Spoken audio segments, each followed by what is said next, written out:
We're so happy to be here with you all today for, like I said, our first webinar of the year, a webinar that we have tried to time perfectly at the end of New Year in the Western world, now that we're getting back into the groove of things, and just in time for Chinese New Year coming up, with the spring season coming soon and the excitement.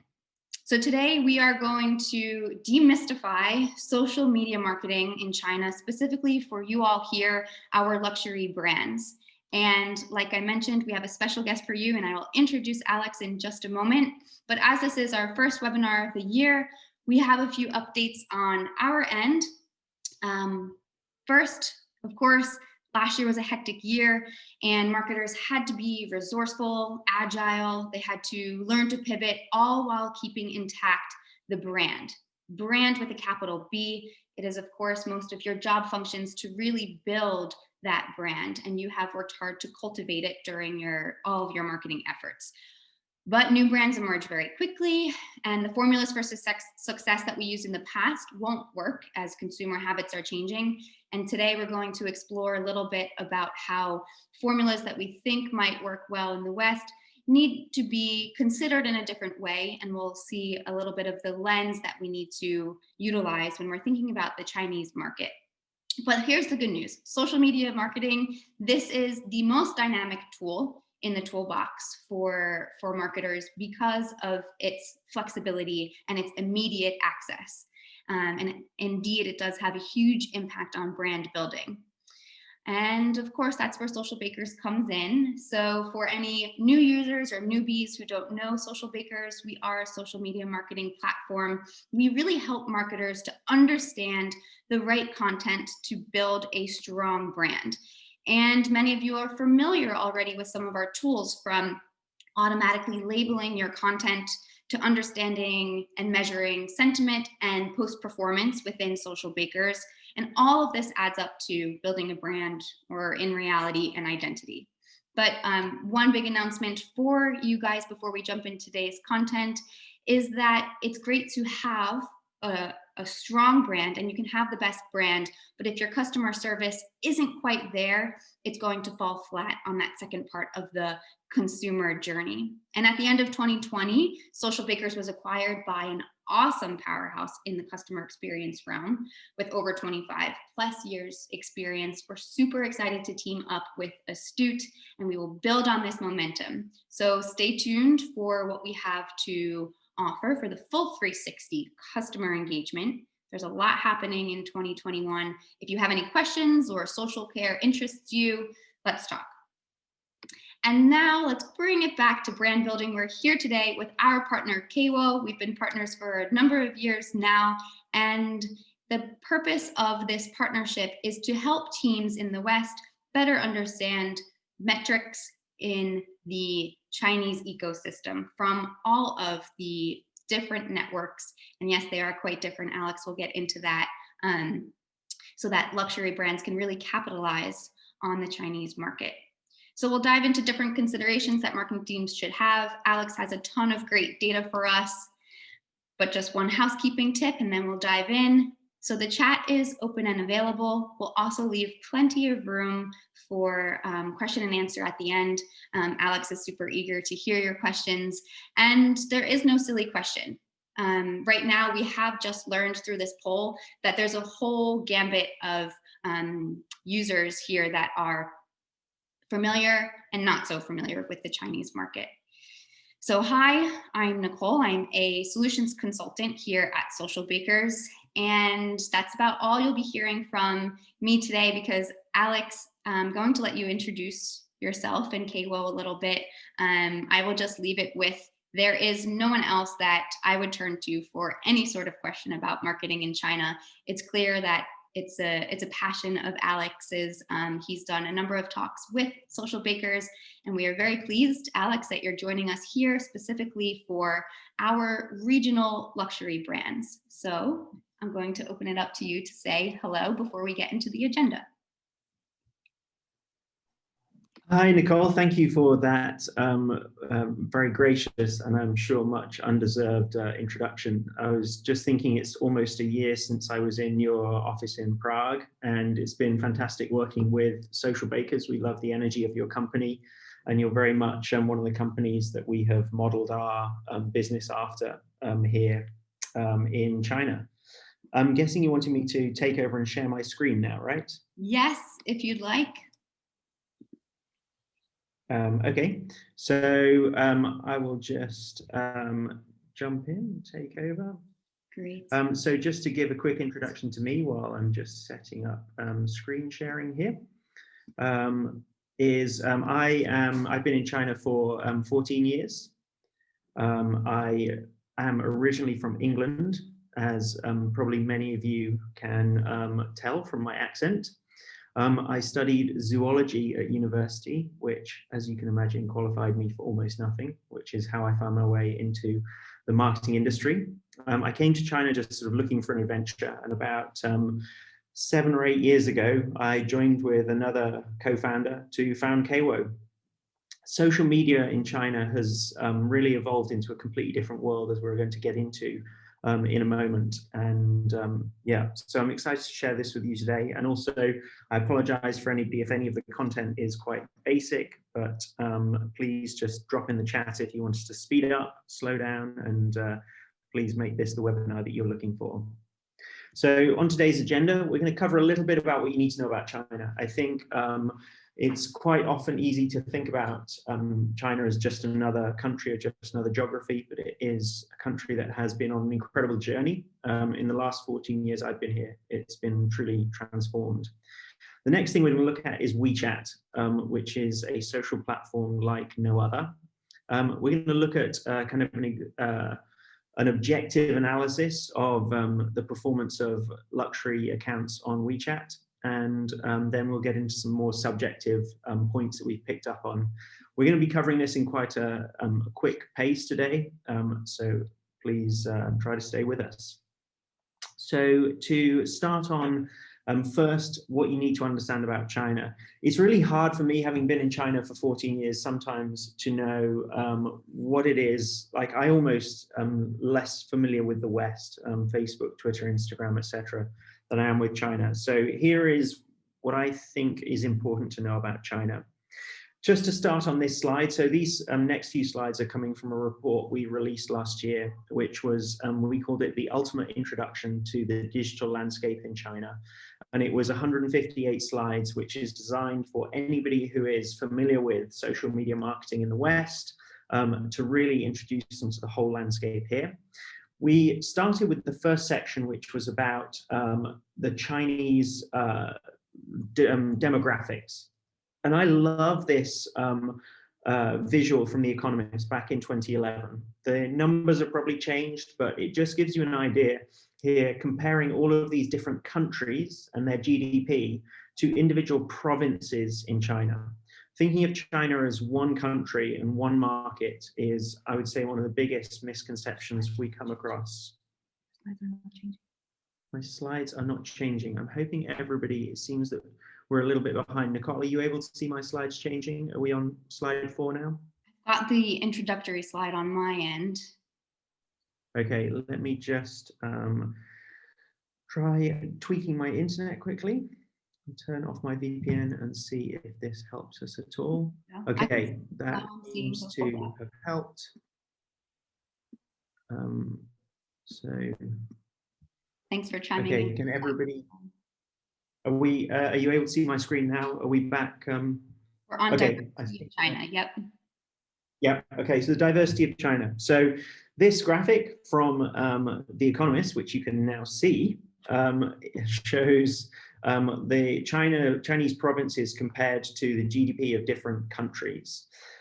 China may have 1.4 billion inhabitants who are 92% of one ethnicity, Han Chinese, and the majority of them may either speak Mandarin or Cantonese, and almost none of them follow any religion. But diversity exists in China in many other different ways. It is not just one huge homogenous market. There are many niches in this market. And because it is such a big country, even a niche in China can be a very viable market for your brand or your products. So one way that you can think of breaking down China is city tiers. I'm just going to race through this. If you really want to understand this in detail, I'm going to share the link to this guide and you can read the full thing. But city tiers basically help you understand the different levels of development in China. I just sat and had lunch with somebody last week and he said to me, oh, you know, I don't think people understand what it's like living in China. And I said to him, well, have you traveled in, you know, rural parts of China? And he said, no, he hadn't. And I said, well, neither do you understand what it's like living in China, because the first tier cities in China are just as developed as Western countries. I believe my slides are still lagging here. Let me just try turning off screen sharing and start again. Okay.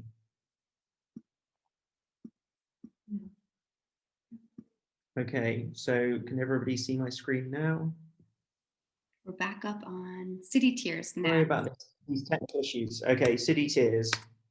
Okay, so yeah, so even though you know, there are huge cities, and you know, as soon as a small percentage of China urbanizes, it's actually a huge city that gets created. That's a very sort of famous statement that's been made many times. You can see still that the huge amount of China lives in below fourth tier cities. These are parts of the country which are yet to see big changes in prosperity. They have seen some change in prosperity, but they are not yet what you would consider to be consumers. And although China has lifted a huge percentage of its population out of poverty as defined by the UN, there is still a long way to go. Another thing which is very interesting about China is its demographic imbalance. You know, China was very famous for the one-child policy, and that's left this huge mark on the demographics. This demographic chart looks like almost no other country in the world. And there are some sort of impending challenges for China in the future with this aging population, all of those people in their 40s to 60s, which are getting older, and you can see they've had one child, and so we've got a younger generation supporting an older population. You can see also a very significant gender imbalance there. 51.5% of the population is male, and that creates some very interesting challenges. It puts a huge amount of pressure on men in certain situations to be breadwinners, to find a wife, and it creates very interesting different ways that they think about their lives, and different ways that you obviously have to cater to them when you're building your brand as well.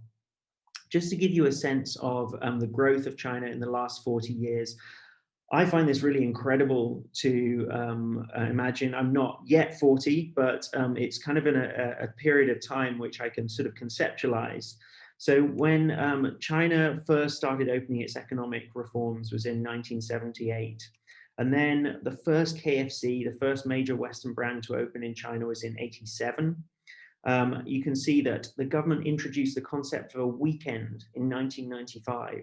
My entire life, I've always had weekends, and the thought that that is to certain generations in China a relatively new concept. Although there are a lot of people in the modern tech industries and parts of China that do actually work incredibly hard.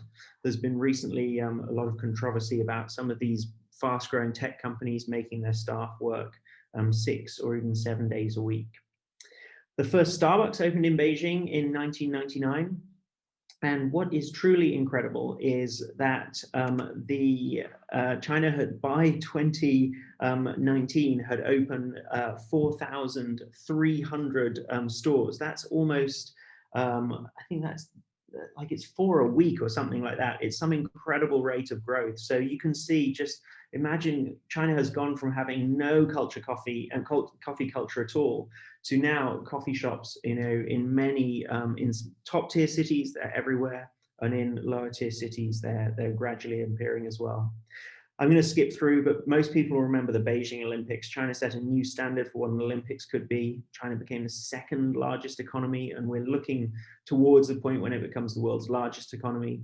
And a very famous example of a Western brand really struggling in China was that when Best Buy admitted defeat. I remember their huge splash they made in China with big stores. I went and visited them. One of them, I'd never been to a Best Buy before. And then to see them retreat from this market, having invested so heavily. And then finally, one of the most significant things I think is the penetration of 4G across the country. It has allowed the internet to develop in a way which is truly incredible. You can see the penetration of internet in this country is now standing at around 65%. And you can see that 99% of internet users are using it on mobile. For many people, the mobile phone is their primary way of accessing the internet. Some people never even use it on desktop. So there's all of these factors affect kind of your audience in China. And one of the things that's happened is that this very unique ecosystem has grown up where the key platforms that people use are nothing like those in the other top economies in the world.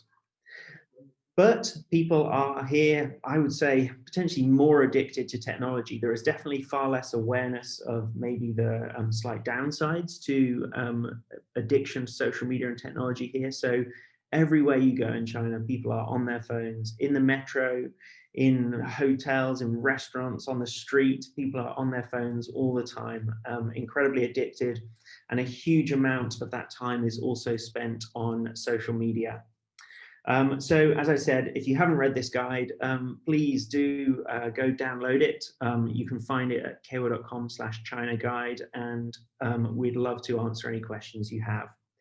So now in this next part here, we're going to move on to understanding WeChat, because that's going to be the focus of today's webinar. We actually cover multiple social platforms, but because we don't have a huge amount of time today, we're going to go deep on WeChat because it's particularly important in the luxury industry. So WeChat recently just hit its 10th anniversary. You can actually follow their posts on LinkedIn in English, and they're sharing a lot of interesting stats about their growth. As you can see, the stats are just insane. You know, people spending over an hour a day on WeChat. It's over 45 billion messages a day, and 34% of the internet traffic on mobile in China goes through WeChat. So this is unlike other social platforms. You know, it really does dominate people's time and attention. But as a brand on WeChat, you have a very different type of account. So it's not like Twitter, where your profile is the same as it would be for an individual. Brand accounts on WeChat look very different, and we're going to dip into why this is in a second. But there are two main types of account. In the luxury sector, everybody has a service account, apart from a couple of exceptions, Dior being one of the brands that actually has a subscription account. And what a WeChat... Hey, can you hear me? I wanted to mention that yes. When we asked participants to register, we actually did ask them if they already had a WeChat account, and we had 62% say that they do indeed. And so I also wanted to launch another poll as you're talking to see about these attendees here, whether or not they have one. As you said, it's huge, and those numbers really are impressive. So let's take a look. Sorry to interrupt. Yeah, no worries. Yeah. Do you want me to carry on, Nicole, while Yes, people are answering the poll? go on. Yes. Okay.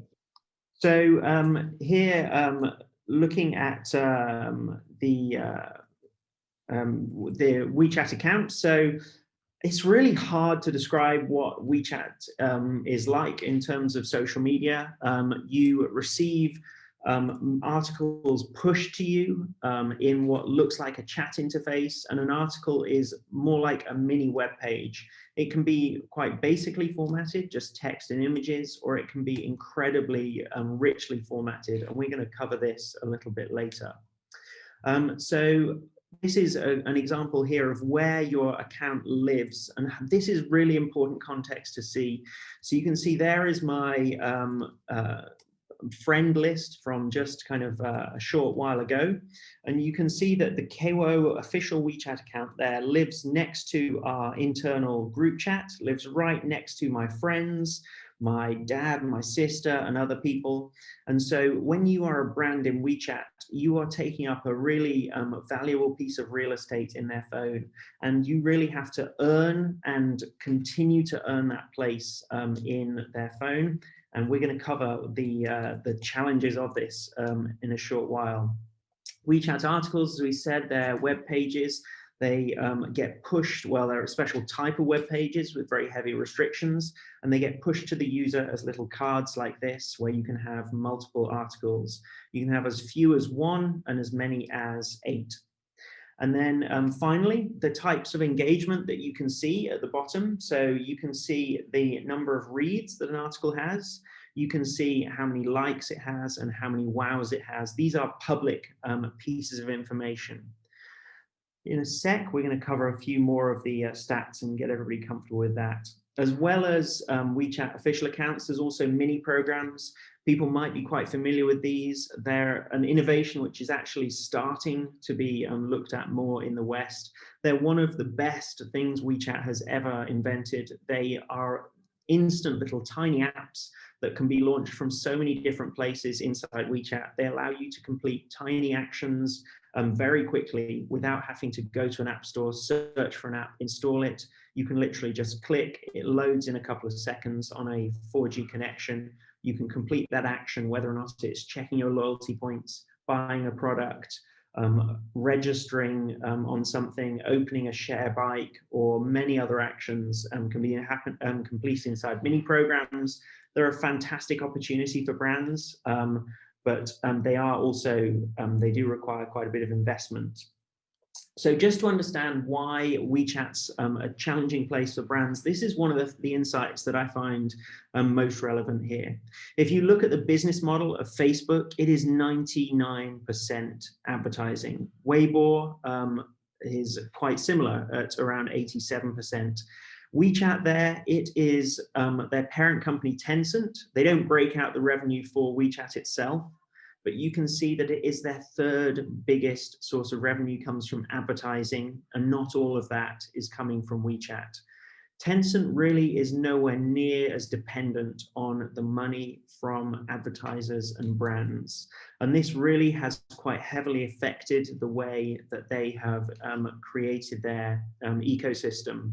Again, going back to our guide, we profile the founder of WeChat, is a guy called Alan Zhang, and he is in some ways seen a little bit like a Steve Jobs or Jack Dorsey type visionary who has created this very unique ecosystem. And his key focus, he always states, is on the actual user and giving them the best experience, not necessarily on the monetization side of the platform. So just to understand how closed this ecosystem is, when you share onto your moments in WeChat, it's only content shared from your friends. In order for brands to be there, they have to pay to be in that ecosystem unless somebody else shares your content. There are lots of new innovations coming to WeChat. I know we were asked in advance to talk about live streaming and channels. WeChat has recently opened up live streaming, and they have said that channels is going to be one of their big priorities for this year.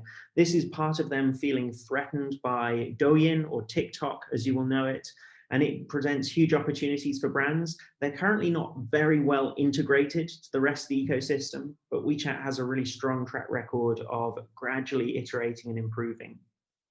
So if we look at the metrics that are available, on your own account, these are the key metrics you can get. You can see how many followers you have, how much content you published, how much it was read, how much it was shared, how much it was clicked, whether people favorited it, whether people sent you messages, and whether people commented on your articles. One of the big challenges, we get this question all the time, is teams everywhere want to know what their key competitors are doing. Well, here is the data you can get on your key competitors. You can't see how many followers they have. You can see some of their articles, but not all of them. You can see how many reads they got, but again, there's a limitation to how much of that data you can see. You can't see if their content shared. You can't see if it was clicked, if it was favorited. You can't see messages. You can see the article comments that they have approved, and you can see likes and wows. You can also see these numbers for your own account, but I will argue that they're not the most crucial metrics for engagement. There is a lot more detail we can go into with this, but there is a lot more. The summary of this takeaway should be there is a lot more you can learn from your own analytics than there is from necessarily studying the competition. Another key challenge of WeChat is the data you get in your followers. Another thing we're often asked about is demographics. So one of the first things that WeChat shows you is they'll show you the profile photos for your followers, but it's very rare that they look like this. You're much more likely to get a lot of profile photos that look like this. WeChat is a very sort of informal place in many ways. The other basic info WeChat give you about your followers is their open ID. Now, this is where WeChat's a bit similar to Facebook. That is a unique ID between your account and WeChat. So this is where you cannot cross-reference that with other accounts necessarily. So you can't mix that in with other data. That's essentially a piece of information that's only really usable to you. You can't enrich it with other data through a DMP. So you get their picture, you get their name, you get the language of their phone, you get their gender, if they've set it, and you get their declared location. Again, declared location is not that useful. When I checked the people in my contacts, a lot of them said they lived in the Bahamas, Andorra, or in Antarctica. If you ask them politely, you can get them to give you their device location, but you have to give them a reason. And you can also get their phone number. So if you want to enrich the data in WeChat, you have to put in quite a lot of effort in order to do more targeted marketing, in order to cater to your fans more individually. A lot of brands I know are investing in this.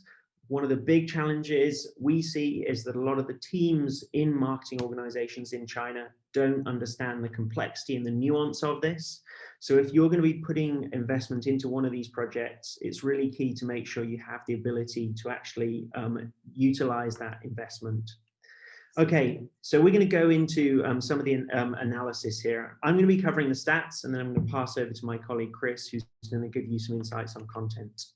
So we looked at 264 brands. We looked at all of the posts from 2020. So that was 9,760 posts that we were able to look at publicly. And you can see representing 206 million reads and a lot of engagement. So the first thing we did was we grouped all of the accounts into different parent groups. And you can see that LVMH tops out this table with the most accounts on WeChat in China. They have the most reads, they publish the most articles, and they also got the most engagement. You can see that some other groups also did incredibly well, despite having less accounts. Luxottica with only 4 accounts there and a lot lower number of articles also managed to gain a lot of reads. This just gives you an overall sense of the breakdown of the industry. When we look at the top accounts ranked by their total reads, you can see that Dior isn't at the top. So this is because Dior has a different type of account there. So they managed to get a higher number of reads simply by publishing a huge amount more content. You'll see that they published 272 times, a total of 285 articles. I just want to emphasize what a crazy amount of content this is, and that got them a total of 13 million reads. If you look at the average reads per article, you can see that they got relatively quite a lot less than a lot of the other accounts in the top ranking here. You can see they were down at 45,000. Meanwhile, Gucci in 5th place, 85,000 reads per article. Some interesting stats to point out. You can see Tiffany down there in 11th place actually did incredibly well for engagement, the highest number of wows and an incredible number of likes. That's potentially a sign of the quality of their content. You'll see that they published relatively less articles than quite a lot of other accounts. So it really isn't necessarily about quantity, it's about quality often. So we had a quick look at the year breakdown here. So you can see here that Chinese New Year, we saw a big drop in the amount of content being created. You can see a similar thing happened around Golden Week. I can tell you one thing that doesn't happen in China is that teams don't schedule content. Meanwhile, this red line across the graph, that is the performance during those periods. So you can see Chinese New Year was the time of the year when teams were publishing the least and performance was the best. Everybody that I speak to tells me the first couple of days of Chinese New Year, they spend with their family. And then the rest of Chinese New Year, they're often sitting around a bit bored at home. This is a great time to get engagement with your followers. Just simply schedule that content that you're going to publish in the first few days before Chinese New Year, when everybody's busy traveling, busy getting to where they're going. Schedule it for the later part of Chinese New Year. You can see there's some other peaks and troughs throughout the year. In Golden Week, you can also see there is a bit of a drop around the beginning of Golden Week. This is another huge holiday in the year. It's a time when people generally travel for leisure more than for family. And you can see there's actually a drop in the beginning of that holiday as well, when people are perhaps traveling. Interestingly, at the far right of the graph, we can see a big spike and a big dip around Christmas. We still haven't completed our analysis and we're not sure why this is, but it shows you that definitely something is happening there. It is the largest spike in the year around Christmas there. There's a couple of other dips in the year, and these are often related to public holidays. For example, Labor Day in May seems to cause a dip in engagement, so we'd advise not scheduling content then. If we look at a normal period of the year, August and September here, you'll notice there's this very consistent pattern on the graph where almost no brands are publishing on weekends. This is not because people are not reading on weekends. This is because the teams who publish content are not in the office. For me, this is one of those things where the data tells such an obvious story. I'm going to zoom into this in a bit more detail here. So now we'll look at that broken down over a day. So, well, over a week. So here you can see over a week when teams publish. We have observed this pattern quite a while ago. And I talked to the head of one of the luxury agencies here in Shanghai. And I said to him, why does everybody publish on a Thursday and Friday afternoon? Because I was assuming there was some wisdom or some logic that I just was missing out on. And he said to me, Alex, I can tell you why. On Monday, they come to work and the content's just not ready. On Tuesday, they finish the content. By Wednesday, it's ready to share with their client or their colleagues or whoever needs to approve it. On Thursday, they make the changes and they try and rush it out by the end of the day on Thursday and Friday before they go home for the weekend. So at the same time, you can see that 10+% of articles are published from 6 to 8 p.m. on a Friday. And you probably know what's coming. This is the performance of articles, and you can see these two charts not quite opposite, but they're not far off. So you can see the most popular time in the week for publishing is almost the worst possible time in the week for getting engagement. And it totally makes sense. The majority of people following one luxury brand are highly likely to follow one or two other luxury accounts. And so literally by publishing at the same time as everybody else, you're reducing the attention that you're getting from your followers. And also, I can tell you the majority of people who are likely to be following your account are not sitting around reading content on a Friday afternoon. Meanwhile, you can see Monday, Tuesday morning, Tuesday lunchtime, Sunday afternoon, also another key time. Sunday afternoon is an unutilized posting period in the week. And a lot of teams should consider scheduling their content then. Okay, next, let's look at the amount of articles that get published. So as I said, a WeChat post can have either 1 or up to 8 articles. Well, this is the percentage. So you can see the majority of posts are just a single article. 18 or 19% have 2 articles, and then it really is less and less as you go further down. And when you see the performance, it's obvious. It is absolutely the law of diminishing returns. If your teams are investing in creating multiple articles, you will be much better putting that energy into fewer content and pushing that content harder. However, we do see some very interesting behaviors from accounts and their followers. So about 2 years ago, we did the biggest study we've done on data. We looked at 60,000 WeChat posts across many different accounts over a period of about 18 months. And we looked at the follower change on those accounts, the days they stayed silent. They gained a little amount of followers and they lost a little amount, a net change of 0.25% roughly. When they published a weak article, they would sometimes gain more, but they're much more likely to lose more. So actually, publishing a weak piece of content is actually worse than not publishing on those days. Again, I can't emphasize enough, all of the data we see tells us that it's quality, not necessarily quantity. Even average articles barely compare to staying silent. Your follower gain is offset by the people unfollowing you. Remember when we looked at where your account lives, it lives in the chat feed, right next to their friends, their mum, their dad. You have to earn and continue to earn that place by providing value to your followers. It's not necessarily about consistency and getting into their feed. It's about making sure they want to keep you in their WeChat. When you look at a good article, we can suddenly see great content delivers outsized results. And that's because of the power of sharing. You can see here that you get a big increase if you publish. This is the top 20% of your content there. And this is the top 5% of content. You can see easily there, the top 5% of content on average gets nearly 9% increase in followers. WeChat performs a little bit like an email newsletter rather than a social platform. It is not a particularly viral platform, certainly when it comes to official accounts. Just to give you an example of the different hosting behavior, we've got a contrast here between Alexander McQueen, a Western brand, and the more Asian luxury brands that consistently publish a lot more articles. So again, looking at that behavior of sharing, I'm not going to embarrass this brand here with this, but you can see the majority of the reads they're getting are from their existing audience, that green part of the pie chart.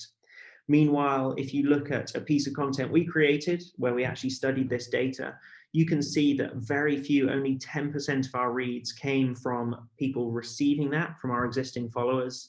We were getting the majority of those 7,000 reads from that content being shared by other people. So I would definitely encourage your teams, your agencies to really look at sharing and analyze their content as to whether or not it's more shareable.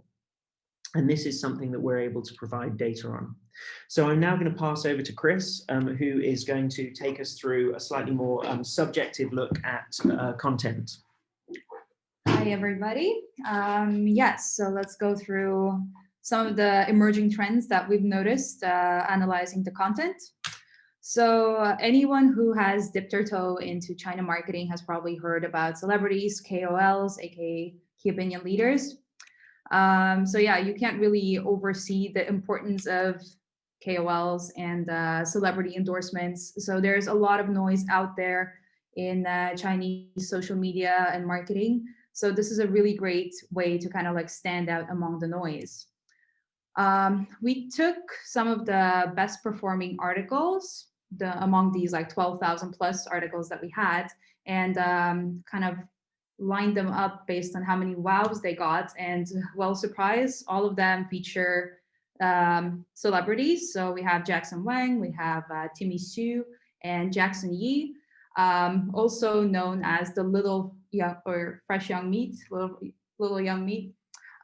So this is an interesting trend that has been going on for a couple of years now, and it's kind of also evolving with the time. So previously they would just show them as these innocent, youthful guys, and as time has evolved, we see them kind of display a bit more personality, so they're not just pretty faces anymore behind the brand. The thing with using celebrities and KOLs is that they are not very loyal to a brand. So we have Jackson Yi, who was featured last year for Bulgari. He was there for Tiffany. He did a campaign for Remova, Blancpain, and Armani. So he has had a very busy year in 2020.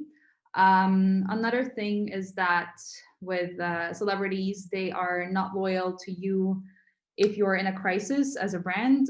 So in 2019, Jackson Yee, this very busy guy, he was also the face of Givenchy. And Givenchy had quite a controversy last year, or like in 2019, with a t-shirt that had a couple of issues with the Chinese borders. So because of that, Jackson Yee basically issued a statement that he's not collaborating with the brand anymore, and that's kind of infringing, well, Chinese geographic sovereignty. And we did also a brand crisis report in 2019, and we actually noticed that through 2018 and 2019, this has been a very big issue among brands, and why they most likely end up in a crisis in China. So something to look out for. Another thing that we noticed is that a lot of beauty brands, mostly targeted towards women, also feature men as their faces, kind of like marketing faces. So we have the Lipstick King, Austin Lee. We have another kind of like celebrities, actors, singers. So they're all advertising lipsticks, perfumes targeted for women, foundations. So again, it's kind of this big trend in China where a lot of this beauty and luxury marketing is targeted towards women, and they hold a big power in terms of like purchasing. So the whole like logic behind this is that women don't want to be told what men like, but they want to actually see something that is pleasant for their eyes. So this is these young, handsome guys. A couple of interesting pieces that stood out when we were doing the analysis was that we had this very big, we had this brand Chow Tai Fook. So it's a Chinese jewelry brand, and it had a very popular article which received more than 100,000 views, a lot of vows, and it wasn't even marketing content. It was brand infringement clarification, where somebody else had copied their brand and used it to sell tea and cookies on Tmall and JD. So they made it very clear that they're not associated with this brand, and all of their official channels are listed there, and they are not responsible for any issues that you may get when you're consuming any of the cookies or tea that has falsely been branded with them. We see a big trend also in terms of brand collaborations. So last year, Gucci made a really big entrance with their North Face collaboration, and that kind of blew up over social media, and it's kind of like continuing into 2021. So we see Doraemon and Gucci, again, a big collaboration, and you can really already see the products on the streets of Shanghai. So it's really taken off. So guessing that this is something that will be continuing throughout this year and years to come as well. Another thing is that articles that have any kind of lucky draws and promotions in them receive a lot of engagement, clearly. So they give away perfume or cosmetics or branded items from, for example, Gucci and Doraemon. If you leave a comment, share with your friends. So this is another way to kind of how brands utilize their content to drive traffic to their accounts in an otherwise very like closed ecosystem. And then a couple of like examples that on Facebook or Twitter, you might be very limited in terms of like formats that you can use, but brands on WeChat, they have found very creative ways how to utilize the space. And for example, they have these like horizontal articles, so you actually have to like flip your phone over, or they just post a voice message from your favorite celebrity. And this was again a very popular article on WeChat. Or you can kind of use clickbaity titles, and some of these are like literally Bulgari posts content which is like, what do you want? And you know, people want to see what is this article about. Another interesting new addition to WeChat is that brands can kind of like customize the search bar. So if you actually look for Dior or Gucci, you will have this like customized skin and on this like search bar, and you will be able to go directly to their WeChat store, mini program, channel, just about everything will be listed for you. And yeah, as mentioned, channels, they're really picking up, also for brands on WeChat. It's a new feature. So again, something that we will be looking out for luxury brands, another like opportunity to utilize.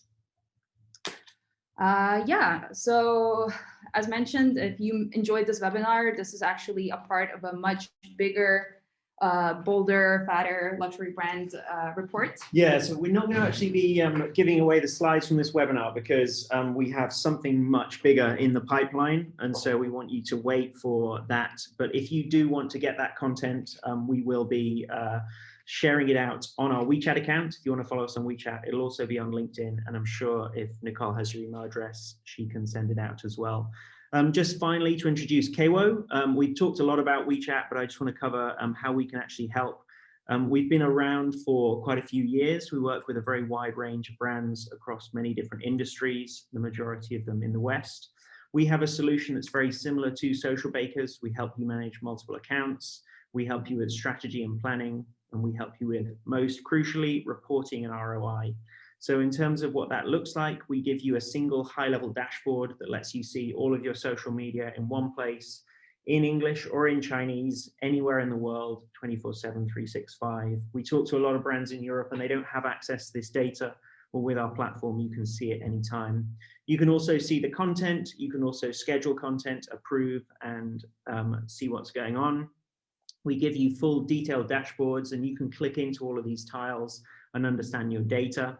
One of the key things that's been incredibly popular is our integrations into business intelligence. We save you a huge amount of money and time if you're using Tableau, Power BI, or Google Data Studio.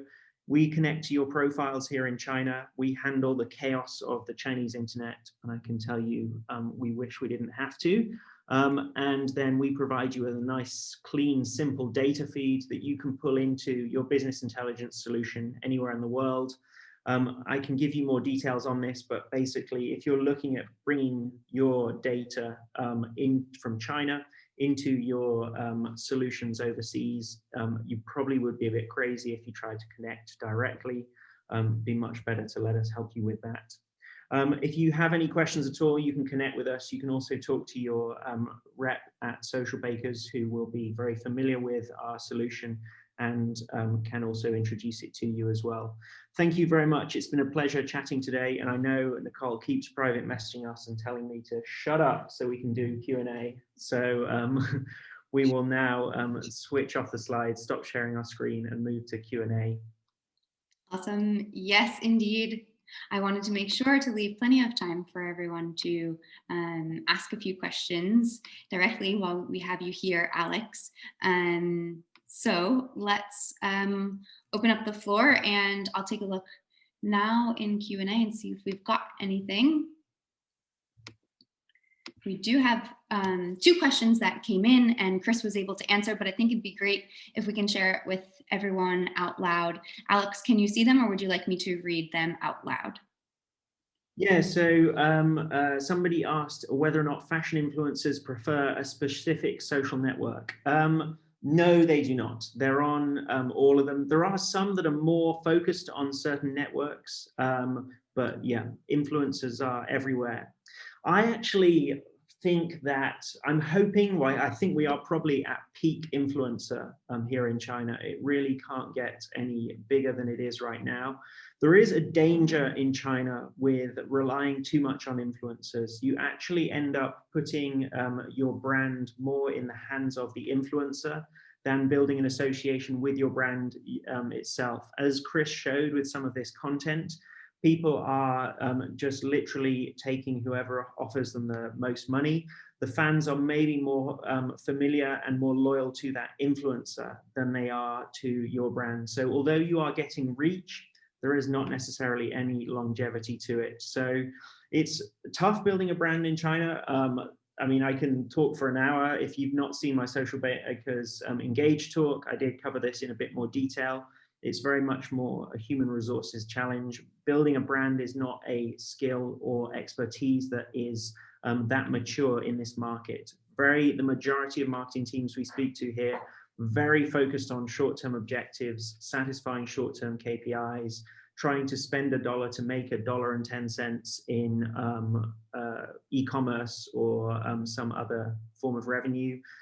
I'm sure nobody on this conference call, on this call, needs convincing of the value of brand building. I know Nicole started off by emphasizing that this is not a way of thinking that you will encounter in China. And so that's one thing I do want to emphasize. So don't outsource your brand building to KOLs. We've just Okay, what is the weight of live streaming in China these days? I think live streaming is interesting because it is nowhere near as great a penetration as content marketing. So live streaming is good and it's something to add into your marketing mix, but it's definitely a nice to have, not necessarily a need to have. We've seen some particularly more luxury brands struggle a bit with live streaming, as it has the potential to potentially cheapen your image. If you want to understand live streaming a bit better, there is a film that I highly recommend everybody watch. You can find it on iTunes. I think it's on Amazon too. It's called The People's Republic of Desire. And it's referenced in our guide. Well worth watching it. 90 minutes will really help you understand live streaming in China. We've got another question here. Is WeChat a real driver for business? WeChat is a real driver for business. It is an essential place where all of your consumers are. It is the best content marketing ecosystem for luxury brands. It is great to be on Weibo too, but it is not a replacement for WeChat. Your other platforms like Xiaohongshu are also good, but it is again not as strong an ecosystem for content marketing. It's a great place to curate opinions, a great place to engage with people who are trying to do discovery. But in terms of communicating your brand, WeChat is the best place. We've got another question here. What do you think about China versus Western regarding e-commerce evolution? Is the West late? In some ways, yes, the West is quite late, although China's e-commerce landscape is heavily dominated by Alibaba and the Tmall and Taobao ecosystem. And the huge irony in China is that the companies that make the most from digital advertising are actually the e-commerce companies. So it would be like eBay and Amazon being the biggest digital advertising companies in the West, not Facebook and Google. So the ecosystem here is a bit turned upside down. For any of you that are familiar with Tmall, you'll know that it really is pay to play.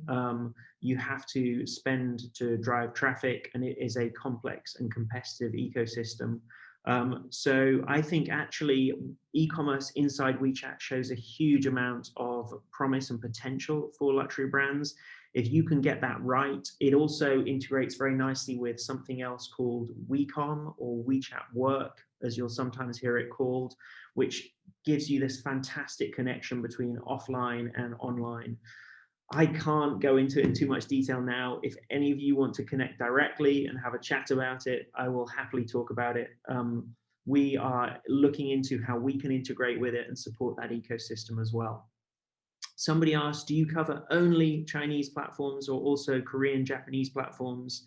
That is a great question. It's one we get all the time. We have a great partner that we can recommend in Korea if you are looking for data from those markets.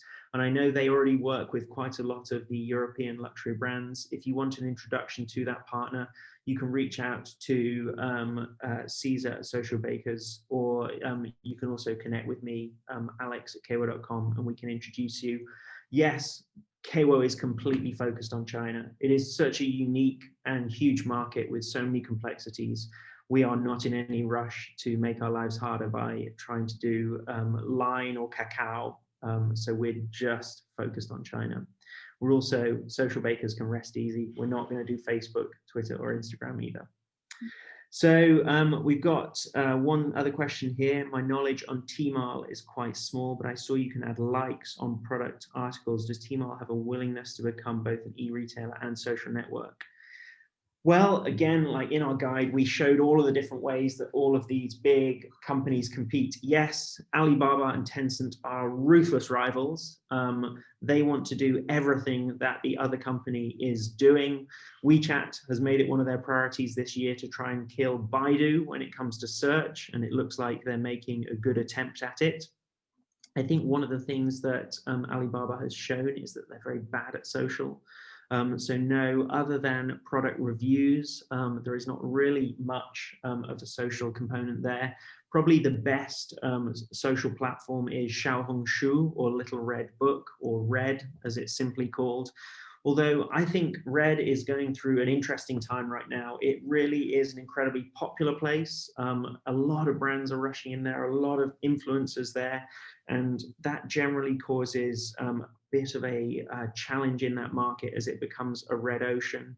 WeChat has, because of this, not relying on advertising, managed to keep their ecosystem a little bit cleaner. You really have to earn that place in the user's attention on WeChat. And so this is where getting your brand marketing, getting this analysis correct is key. As you saw in that data I shared, I find it truly insane that marketers here in China are not looking at that data and realizing that some of the things that they think are the best behavior to do are actually causing them to not get the most attention or reach for their content. So we're big advocates for data-driven marketing here, as I know Social Bakers are, and the reality is a lot of teams in China are not using that data for anything more than just passing it on in a report to the people that need to see it. They're not closing the loop. Okay, Eric asks, how real is content censorship? Although past experience crisis, we learned to polish our content to better adapt and fit the mold. We don't want to give up on creativity. I would say in general, you're fairly safe.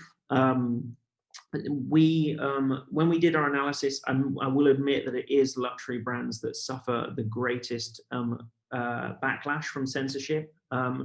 Most of the things that the easy ones to avoid are just making sure that you don't contrast the Chinese line on geographic sovereignty, making sure that you don't publish a survey that lists Taiwan and Hong Kong as separate sovereign countries. That really is just an easy one. And it's even your overseas websites. There was actually an airline that had a plane turned around in the air because their overseas website listed Hong Kong as a separate country. So those are the easy ones. The slightly more controversial ones are the ones where you potentially offend the sensibilities. And this is where it's key to have the people on your local teams really integrated into the conversation about content marketing to make sure that you're not pushing out messages that are necessarily contrasting with the sensibilities of Chinese culture. I would say in general, what we see in our platform is that day-to-day content marketing, you're very safe. We actually have screening in our platform. So if there's any words that we know to be blocked, anything, dates and things like that, we actually warn you or prevent you publishing that content in serious situations. So that is an extra level of confidence that you can have if your team are onboarded. Somebody's asked, what is the screen time on Douyin per day? Douyin's a really interesting one because it caters to a certain demographic. You know, as we sort of said, like Douyin is catering to maybe a slightly less educated demographic in some ways. It's also slightly older here. You probably think of TikTok in the West as being very young person's thing. Douyin here is a slightly older demographic. And it is a really challenging place to do content marketing. It's the opposite of WeChat. WeChat, you have this audience that you can speak to.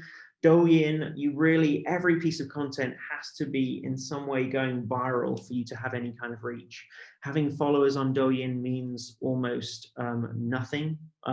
You really have to create really unique and interesting content. And it isn't necessarily a place for brand building. It's a place for funny, witty videos. Okay, so somebody has asked a question. we're going to launch live virtual tours of Greece. Is WeChat a good place to start? Yes, WeChat is very keen being that it gets used abroad. They have specifically invested in their mini programs infrastructure when it comes to travelers abroad. Although I will say mini programs can be quite an investment. I would say good content marketing on WeChat is good. And actually for travel, virtually traveling, I would say Weibo is still great for travel as well. Okay, any other questions that I have missed? We actually have reports on the travel industry that we can share as well. So please, if anybody has any other questions, feel free to reach out, alex@kwo.com, or just email hello@kwo.com, and you can connect with my much smarter colleagues. Awesome. Thank you so much, Alex. That was very dynamic, on your toes, and we have great questions coming in. Very much looking forward to the big report as you're speaking, to kind of get our excitement building until then. In the meantime, for our participants, thank you all for joining. Don't hesitate. We'll stick around for a few more minutes if you have any other questions. But please do let us know what you think in the poll that I've launched. This will also help us for future webinars or conversations that we can have together with your account managers and Alex and his team to make sure we are really meeting your needs. It's fantastic the amount of information that was shared today, but we're happy to continue the conversation as well. Yeah, I mean, from my side, I'm really interested to know what people's key pain points are, and how we can potentially help solve them. We hear a lot of people saying they just can't get the data on China. We know that a lot of teams in China also don't necessarily want headquarters to have that data as well. It's kind of in their interests often for China to be a bit of a black box. We believe that the best relationships come from having transparency and good reporting lines. And so that's something we also emphasize on the ground here. So yeah, really interested to know what pain points for your teams are. Is it when it comes to just seeing what's happening? Is it understanding the trends? And I'm sure each brand is probably facing different challenges themselves, all pretty unique. And as we saw, we have a diverse group here of luxury brands. So maybe per vertical, it might be different as well. One thing that we're actually doing this year is we're going to be introducing benchmarking into our platform, which will, so after we publish this report on data in the luxury industry, we're actually going to be integrating some of these metrics into our platform so you can get that in kind of real time. So you can see how your account is performing in terms of shares, in terms of certain metrics. Because as we said, a lot of this data is completely private. You can see your own data. You've no idea if it's any good. Like, are you reaching more of your audience or less of your audience than your competitors? And so that's one of our big priorities this year is anonymizing all of this data that we have across many hundreds of accounts, and then showing you kind of benchmarks that you can measure yourself against. Indeed, I'm sure that a lot of the customers here that are familiar with Social Bakers are utilizing that feature currently. So they would be keen to learn what does this look like in the market over there as well. I think it's great that we can give a more holistic picture in a real sense in that way. Yeah. Okay, we don't have any other questions here, so I think it's time to. Do you see any others coming in? Sorry, did I miss one? Yeah, I was going to say, do you have any? Was there anything that you felt that we didn't cover adequately? Or? I think you've done a great job and presented a lot of useful information. I know if the conversations need to continue, we have LinkedIn, we have your account manager's emails, lots of ways to contact us. And with Chinese New Year coming up, we're definitely all ears to, like Alex said, listen to what are the challenges or what information might you want to know how your brand is approaching the new year. So yeah, I think we're all set. We're actually, because of travel restrictions, we're actually stuck here in Shanghai for Chinese New Year. So we're not going anywhere fun. So if anybody does want to have a chat during Chinese New Year, I'll be on my own in the office probably. you'll have to find something. Everyone's got unique ideas of how to spend time indoors. I'm sure you'll find something fun. Well, after being in Shanghai for 14 years, there's not much left to explore. All right. So, well, I'll be everyone, if anybody wants to catch up. thank you, Alex. Also, enjoy your evening. Over here, we still have the rest of the day ahead of us, but we do appreciate you dialing in and giving us all this great insight to you and Chris this afternoon or evening, I should say. But thanks so much, and we'll be in touch with everyone soon. Thank you very much, Nicole. All right. Take See care, you. everybody.